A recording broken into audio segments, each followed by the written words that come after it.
we're going to jump in now and do a little roundtable, a little something different, as we indicated earlier in the show. We have with us right now Jeff Dewar, CEO of Quality Digest, and Mike Micklewright, lean trainer and author, frequent contributor of ours here at Quality Digest. Well, Jeff and Mike, as all of our dedicated readers know, recently wrote articles for us, appeared in the last couple of weeks in Quality Digest Daily. And what we're going to do today is we're going to talk to them about these articles, and we're going to have a little bit of a roundtable. And now, I know both of you guys are a little shy. So I want to do my best to pull you out of your shell and encourage you both to feel free to comment on each other's articles. I'm going to kind of broach the topics and talk about what these pieces were about. And we can coach Mike. Yeah, thank you. Thank you. I need that. Come out of your shells and comment on it. Well, Jeff, let's start with your piece. And your piece ran in Monday's issue of Quality Digest Daily. It's called "Helping Customers Define What They Want." It's a big issue because, I mean, for a lot of suppliers, we all have customers. For a lot of suppliers, we want to be able to know what our customers want and intuit not only their stated needs, but their unstated needs many times as well. So what you had an interesting kind of story, a family story you told at the start of this article. So talk about that a little bit. Well, what started it was last year, my 15-year-old son at the time, he kind of blurted out one night at dinner, "Dad, soon I'm going to need a car." Need. Emphasis on the word need. Right. And I said, what's this need bit? You mean you want a car? Right. No, I need a car because they offered me a job at the grocery store down the road, and as soon as I'm 16, I'm going to try. And I said, no, you want a car. So it was this back and forth. I said, look, I know a little bit about quality. Let's use the right words. You want a car. You need transportation, and you require a better bicycle. Right. And so the banter was on at that point, and he eventually bought his car with his own money and a little helping matching funds from his uncle. But it really led to me thinking about how do we help customers define what they really require.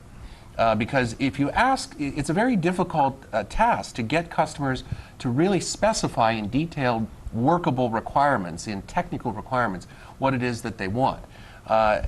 Because they'll want one thing, they'll know it when they see it, they're not really sure about it, but yet at the same time, you've got to have something that is measurable, workable, definable. So there's a process that we have to do to just pull that out of them. Well, you use a video clip in your piece from a show that I actually never heard of before called The Two Ronnies, an old BBC show. From the 1970s? 1970s. Yeah. So why don't you set this up and talk about what we're going to see here in this clip. This is a little bit of a translation issue, isn't it? This guy walks into a very unlean general store, right. And he asks for something. Right. And the clip will tell you the Well, rest. let's see it. Let's roll that clip and see what it is. Well, we will roll that clip, but it was, there it is.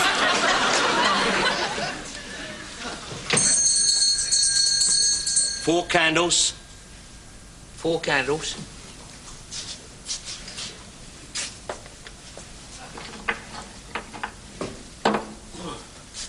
Here you are. 4 candles. No, 4 candles. Well, there you are, 4 candles.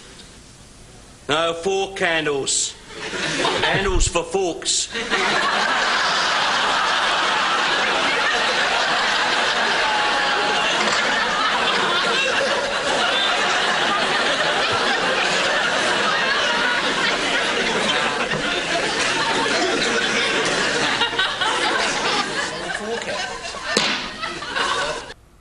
Oh, that's great. Well, Mike, how would you lean out that environment? That was a kind of an unlean. That would require many different days. That would require And it just gets worse and worse. It gets worse from there. The guy's climbing up the stairs and down. Well, it raises a good point. Translation. How do because customers don't really understand specifications. They really don't. And you had some interesting experiences you referenced in your article about things that you've had where customers will give you a very general outline for what they want, and maybe they're not really giving the definition. So as a supplier, what do you have to do to tease that out of them? Some people that I've worked with on this answer that a little bit cynically, and they say you have to trick them. Okay. And I think there's some truth to that. So, customers, for example, I worked with a focus group for an airline, and the customers were brought together, first-class customers, business travelers, And we talked about the area of refreshments. How would you like the refreshments served? Let's talk about serving of refreshments. Right away, the guys started saying, I want my refreshments served quickly. I want promptly. I'm first-class customer. I want, immediate service. So then we had, and so all these words, quickly, fast, promptly, rapidly, politely, don't really tell us anything in terms of specificity. So then you got to start asking them, well, are we talking about 20 minutes? No. More like 2-3 minutes. Okay, so 2-3 minutes. Now you've got a lower parameter. What about 10 minutes? No, that's not. Well, would you be willing to pay another $100 to have it closer to, say, 5 minutes? Not really. And then so you play this game and you finally settle on 6 or 7 minutes. Is really what they would tolerate without the price going up. And then you can start asking them how we're going to measure that, and they'll come up with a lot of great ideas. And in one case, we actually gave the passengers stopwatches to measure. So we empowered them, and it was kind of a game, and you got very accurate measurements, by the way, better than the quality assurance guys measuring it. And so then you actually write the standard. Refreshment served 7 minutes after takeoff, and here's how we're going to measure it. And that's something that a company can deploy. It's so funny that you mentioned that. Just this morning, I changed my flight, and I was asked if I want to spend another $58. And in return for the $58, I would receive a. If I ever want to change my flight again, I would not have to pay a penalty. So I wouldn't have to pay the $150. I pay the $58 for the insurance, and then also I'd get a third extra bag. Well, I don't know how many business travelers actually check in three different bags at one time. So there was like no value at all to me in this particular case. And so, but they, the airline should realize that soon, that there's no value and I'm not going to pay for that. And maybe it was through, research and customer focus groups that they actually came up with that and thought that that was a viable option to offer. Yeah. Well, I'm glad we're getting to this because really we're talking about customers here, and all the business that we're in is about customers. I mean, my definition of quality that I've always liked is quality is defined as serving customers, as giving customers what they want. Customer requirements, what it's all about. Now, if you're going to do that, if you're going to address customer requirements and give the customers what they want, spoken and unspoken, you need to have systems in place, right? I mean, you can't do that. You can't do that work if you have a system that has duplicity, has many documents that are kind of out of control, and you don't really know what those processes should be, and is not lean. Now, you had an article, Mike, that we ran a couple of weeks ago that was called "Use Lean Concepts to Right Size." I love that term. Right size your documentation system. So, let's start with you. What made you think of this? Why are you on this idea of right sizing documentation systems, and how does it fit into lean? Well, my background is one of quality and then one of lean, and I've just really combined the two and realized over the years that, guys, come on, this is really all the same thing.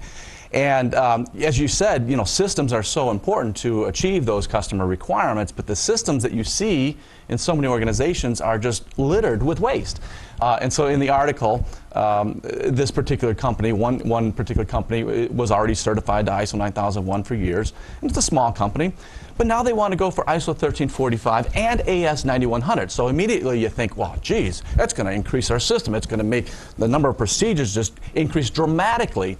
Well, they had 39 procedures and 19 flow charts, and the flow charts were redundant with the procedures. They said exactly the same thing. And our goal is, and we're on a path to do this, is we're going to reduce that 58 documents or so down to 26.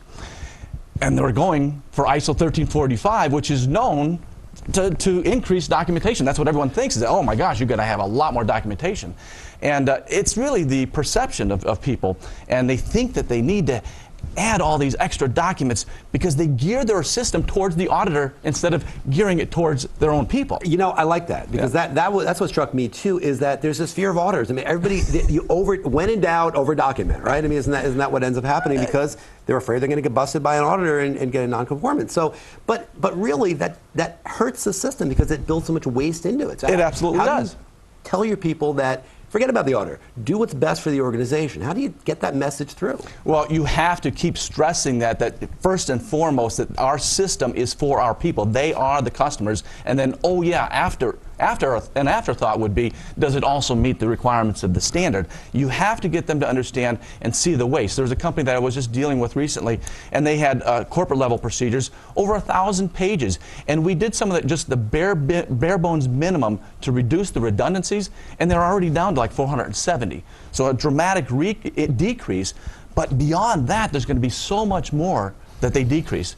Now, the other thing that's really interesting is that you talk about systems. And so you have this thing called a quality management system. And in reality, so many companies also have a Six Sigma system or a lean management system. And so you have all these different systems, and there's no effort at integrating these all into one. And they really should be, because they're doing the same thing. And a lot of it's because they're all, in so many organizations, they're so department focused. And so the very people, the quality and the lean people, and those organizations that should be driving out waste and improving quality are the ones creating it. Exactly, yeah. You stole my thunder. Thanks a lot. Just steal a punchline. I'm used to it. So it's just so, the irony just stuns me. And so, you know, a real good example is, and I've seen this in a lot of different companies, a company's been certified to a standard, ISO 9001, for years. And they have all their procedures in place and so forth. And then later, lean comes, and they learn about TWI, training within industry. Specifically, the lean people then say, okay, we need to develop these job breakdown sheets or these job instructions. And so the lean people do that, and they create all these documents. And at the same time, these documents are redundant with the procedures in the quality management system.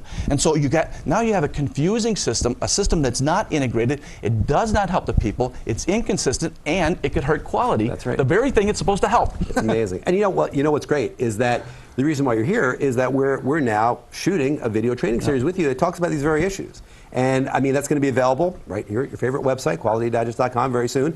And it's going to really help people understand that, isn't it? I mean, it's really going to help them see in a concrete way where that waste is and why it's really hurting the organization, right? Well, I was just going to add to that. The thing that sitting there for the last 2 weeks totally, going through these videos and recording, is it occurred to me that what Mike's talking about is almost counterintuitive.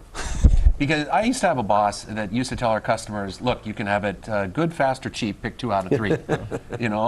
And that makes a lot of sense. You know, you can have it fast and cheap, but it's not going to be very good. And what Mike's really talking about is doing all 3 at the same time. It's going to be cheaper, it's going to be better, and it's going to be smoother and faster. Well, that's going to be great. We're looking forward to it. You guys can look forward to it too, coming out before you know it. All right. Well, thanks, guys. We could go on for all day and do this. A couple of great guys here, Jeff Dewar and Mike Micklewright. Look out for a lot more articles from them coming up here in the coming weeks and months too, here on qualitydigest.com. All right.